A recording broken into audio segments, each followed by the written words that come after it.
Hey, I'm Mike. Did you know there are 8 different types of vitamin E available? That's a lot of vitamin E. And the big question is, does it matter which vitamin E you take? After all, vitamin E is vitamin E, right?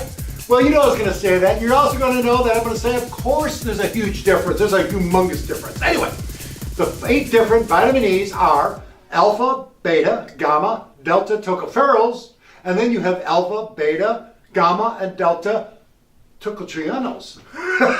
I'm going to be serving tocotrienols at my Mexican restaurant tonight. No, seriously though, so which vitamin E should you be taking for your health? Well, there's only one that you should be seriously taking. First of all, make it natural.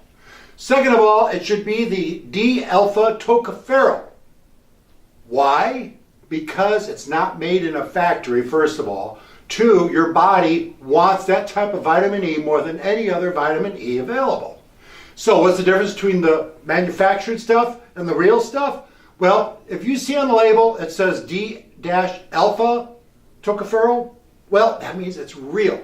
That's been made naturally. If you see on the label that says DL-alpha, that's phony. It's made in a factory. You don't want that. It's like cheese. You got real cheese, you got phony cheese. So go with the real stuff.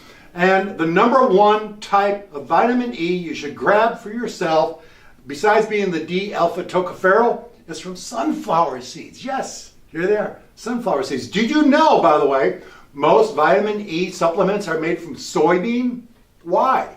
Because it's cheap. And of course the manufacturers want to make this stuff as cheap as possible. Sunflowers cost more money, so they're not going to do it. So on the back of the bottle, always look for D-alpha something. That means it's real.